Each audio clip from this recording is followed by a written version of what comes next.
আসসালামু আলাইকুম সুপ্রিয় শিক্ষার্থীবৃন্দ, আশা করি সবাই ভালো আছো। আমি ধারাবাহিকভাবে ত্রিকোণমিতি 9.1 তোমাদের করাচ্ছি। গতদিন 2টা অঙ্কের সমাধান করেছিলাম, আজকেও একই রকমভাবে 2টা অঙ্কের সমাধান করব। প্রথমেই হচ্ছে 16 নম্বর প্রশ্নটা দেখো। 10 এ sec a plus 1 minus sec a minus 1 divided by 10 সমান 0। তো লেফট হ্যান্ড সাইড লিখলাম। এখানে খেয়াল করো যে আমি প্রথম কাজ যেটা করেছি সেটা হচ্ছে লসাগু করেছি। যেহেতু 2টা ভিন্ন ধর্মী আছে, এই জন্য 2টাই লসাগু হবে। নিয়ম অনুযায়ী নিচের সাথে নিচেটাকে ভাগ করলে দেখা গেছে কি sec a plus 1 sec a plus 1 বাদ, বাকি থাকে 10। 10 সাথে 10 গুণ করলে আসে 10 স্কোয়ারে, মাইনাস চিহ্ন আছে মাইনাস। একই রকমভাবে এটার সাথে এটা ভাগ করলে 10 কাটা, বাকি থাকে sec a plus 1 এবং sec a minus 1। দুটোকে পাশাপাশি লিখে দিলাম। 2টা যদি একই হতো প্লাস হইতো তাহলে হয়তো হোল স্কোয়ার দিতাম, যেহেতু 2টা ভিন্ন জিনিস এই জন্য পাশাপাশি লিখে দিলাম।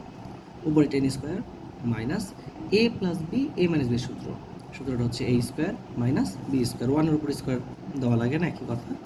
নিচে যা আছে তাই, 10 স্কোয়ারের পরিবর্তে 10 স্কোয়ার লিখলাম, মাইনাস আছে মাইনাস sec স্কোয়ার মাইনাস 1, এটা একটা সূত্র আমরা জানি, সেটা হচ্ছে 10 স্কোয়ারে।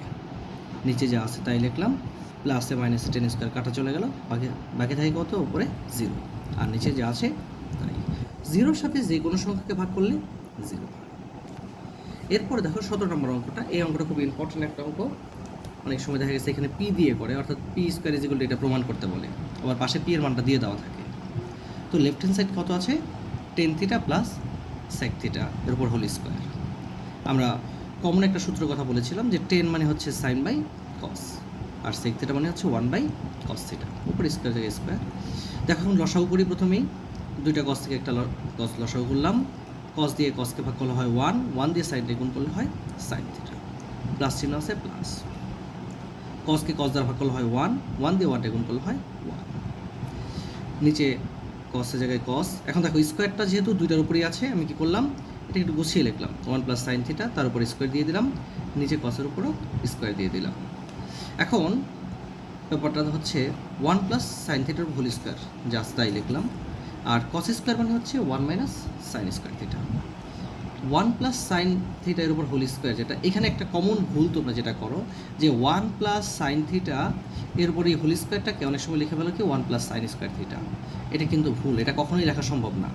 এই হোল স্কোয়ারকে ভাঙার জন্য 2টা সিস্টেম, এক হয় এটাকে সূত্র ফালিয়ে ভাঙতে হবে, অন্য ক্ষেত্রে এটাকে 2বার লিখতে পারবো, কিন্তু এখানে আলাদা আলাদা করে দেওয়ার কোনো সিস্টেম নাই। 1 প্লাস সাইন থিটার উপর হোল স্কোয়ার, আর নিচে কি 1 মাইনাস সাইন স্কোয়ার, কারণ হচ্ছে কস স্কোয়ার মানে হচ্ছে 1 মাইনাস সাইন স্কোয়ার থিটা। এখন 1 প্লাস সাইন থিটার উপর হোল স্কোয়ার মানে কি এটাকে 2বার লেখা যাবে, আর 1 মাইনাস সাইন স্কোয়ার, এই যে 1-এর উপর স্কোয়ার দিলে যে কথা, না দিলে একই কথা। তাহলে a square minus B square সূত্র কি, দুটাকে একবার প্লাস লিখবো একবার মাইনাস লিখবো। এই যে প্লাসেরটা কাটা চলে গেল, বাকি থাকে 1 plus sine theta 1 minus sine theta, অর্থাৎ আমার রাইট হ্যান্ড সাইড এসে পড়েছে।